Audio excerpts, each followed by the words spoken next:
is Mohapi, but most people call me Stacy or Chef.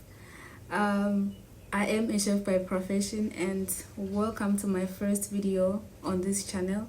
This video is just a brief introduction about me and how I chose my career. Now, before we go any further, please hit the subscribe button, like my video, and please share. Your support is highly appreciated. Thank you.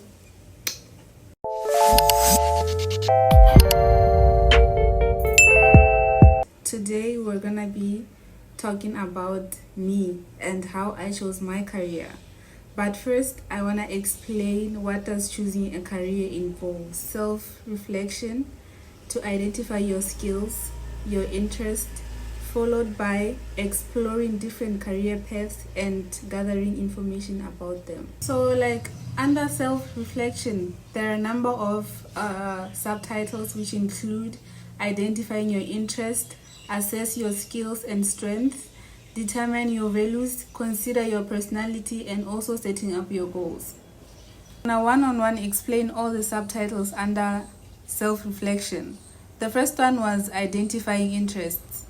And how can one identify their interests? Here's how. What do you enjoy learning about? What activities make you fly by? And the second one was assess your skills and strengths. What are you naturally good at? What skills did you develop in your previous experience, if you had any? And the third one was determine your value. What's important in your career? For example, work-life balance, creativity, making a difference. And how can one consider their personality?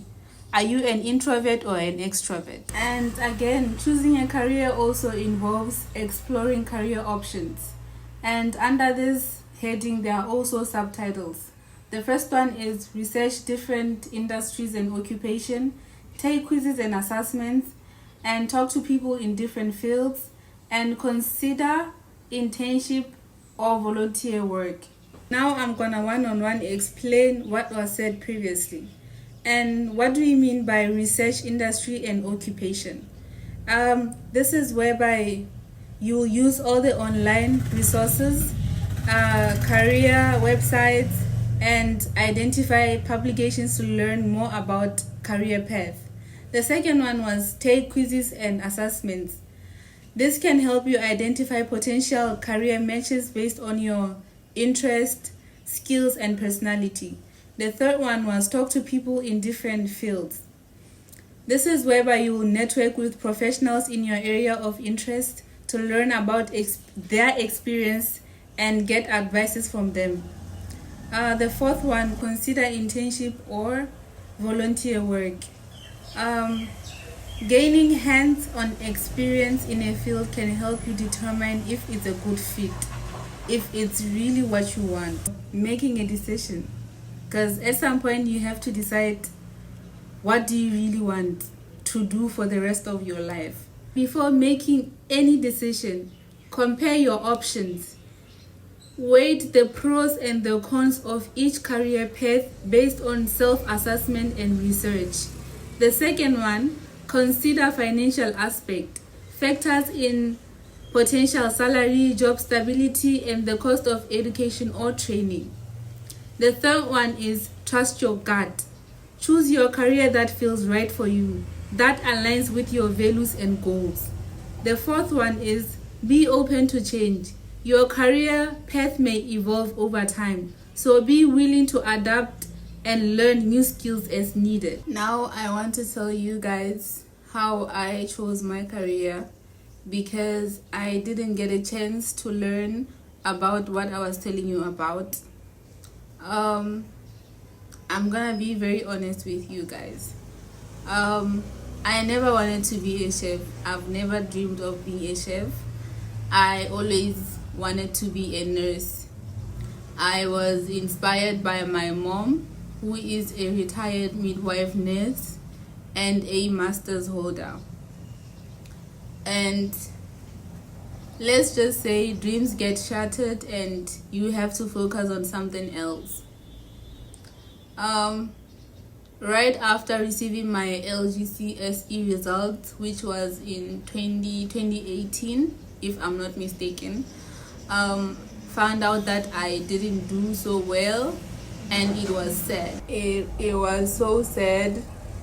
It was so sad, and I don't know, like, I get a bit emotional every time when I talk about this situation because I really wanted to be a nurse. Anyways, I always say when you have the right support, everything goes well. And everybody was there for me, even my mom. She was like, what do I want to do with my results? And I just sat in my room for like days, and then after that I came up with the decision that I was just gonna do something else, because I knew very well that I didn't want to go back to school. I didn't want to supplement. I was done with that place. Okay, so among the subjects that we had like food and nutrition. So I passed it very well, and I just decided that I was gonna do something that's related with that. That's how I chose my career. After taking this huge decision, I started making a research to find out if there were any institutions that would specialize in food and nutrition or anything that has to do with food. That's when I came across the school called Donna at Barlow's Chef School and Hospitality, and I went there for inquiry. And the second day I went there with my mom. We decided that I was gonna do the short course, which was for 4 months, and after that I'll decide if I still want to continue, because there was certificate and diploma. So first I chose certificate and I went for diploma after. So after completing, I got very lucky. I got a scholarship, and my mother agreed that she would pay the rest of the half, and the rest of the half would be paid by the school. And that's when I became a chef. And like I said, the short course was for 4 months. So I went there in September 2019 till December. So December I graduated and I got my scholarship so that I could start again in January. And that's then when I decided that I am fully going in this industry, and everything has been going well for me. As far as I'm concerned, I cannot complain. So what I'm saying is, in life it's like you should always have an option, so that when plan A doesn't work, go to plan B, and in that way you get to balance your stuff. So yes guys, that is my story, and thank you so much for listening. Have a wonderful day. And I want to share this with you. Remember that it's okay not to have everything figured out. It's a journey, and you can always adjust your career path as you learn more about yourself and the world of work.